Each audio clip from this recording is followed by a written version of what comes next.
ரெட்டத்தலை மூவிக்கு நான் வந்திருக்கேன். ஸோ ரெட்டத்தலை மூவி டபுள் ஆக்டிங் பண்ணியிருக்காரு அருண் விஜய் சார். இப்போல்லாம் வந்து அவர் ரொம்ப ஸ்கிரிப்டு செலக்டிவாக பண்ணிட்டு இருக்காரு. ரொம்ப சூப்பராக பண்ணியிருக்காரு. ஸோ மியூசிக் நல்லா இருக்கு. தனுஷ் சார் பாட்டு பாடியிருக்காரு. அவரோட சாங்ஸ் ரொம்ப நல்லா இருக்கு. மூவி ஃபுல்லாகவே இன்ட்ரெஸ்டிங்காக இருக்குது. ஃபைட் சீக்வன்ஸ் தான் மெயின். ஸோ அருண் விஜய் சாருக்கு இது ஒரு கம்பேக்காக இருக்குன்னு சொல்கிறாங்க. ஸோ தேட்டரில் வந்து பார்த்துட்டு மக்கள் உங்களோட கருத்தை நீங்கள் தான் தெரிவிக்கணும். வந்து பாருங்கள். தேங்க்யூ. படத்தில் 6 ஃபைட் இருக்கு. படத்துக்கு தேவையாக வச்சிருக்காங்களா இல்லை அருண் விஜய் நல்லா சண்டை போடுவாருன்றதுக்காக வச்சிருக்காங்களா? இல்லை, அவருக்கு இன்னும் நிறையா ஃபைட் சீன் கூட கொடுக்கலாம். இன்ட்ரெஸ்டிங்காக தான் இருக்குது. பார்த்துக்கிட்டே இருக்கலாம். நல்லா பண்ணியிருக்காரு. ஃபைட் சீன்ஸ் எல்லாமே சூப்பராக பண்ணியிருக்காரு. 2 கேரக்டரில் எது பெஸ்ட்டாக பண்ணியிருக்காரு? ஸ்டார்டிங்லேருந்து ஃபினிஷிங் வரலும் இருக்கும் இல்லையா, லீடாக பண்ணியிருக்காரு. அந்த கேரக்டர் வந்து நல்லா இருக்குது. த்ரோட்டாக பண்ணியிருக்காரு கேரக்டர்.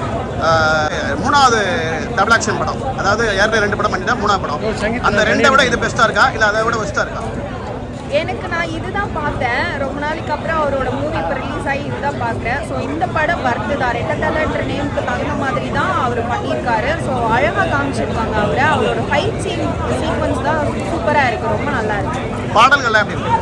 சாங்ஸ்லாம் வந்து செம்மையாக பண்ணியிருக்காங்க. சூப்பராக வந்திருக்கு. சாங்ஸ் கேட்டுகிட்டே இருக்கலாம். ஃபைட் பார்க்குறப்ப கேப்டன் சார் ஃபைட் மாதிரி இருக்குன்னு சொன்னாங்க. அப்படிலாம் இல்லை, அது யார் சொன்னாங்கன்னு தெரியல. கேப்டன் சாருக்கும் இவருக்கும் சம்மந்தமே இல்லைங்க. இவர் வேற அவர் வேற. அவர் மாதிரிலாம் பண்ணல. இவர் மாதிரி தான் பண்ணியிருக்காரு. நல்லா பண்ணியிருக்காரு. ஃபர்ஸ்ட் ஹாஃப் நல்லா இருக்கா, செகண்ட் ஹாஃப் நல்லா இருக்கா? மூவி ஃபுல்லாகவே நல்லா இருக்கு. ஃபர்ஸ்ட் ஹாஃபும் நல்லா இருக்கு, செகண்ட் ஹாஃபும் நல்லா இருக்கு. படம் எங்கே போர் அடிக்குது? போர்லாம் அடிக்கல சார். ஸ்டார்டிங்லேருந்து இன்ட்ரெஸ்டிங்காக தான் இருக்குது. அடுத்து என்ன வரும் அந்த மாதிரி தான் இருக்குது. நல்லா இருக்குது.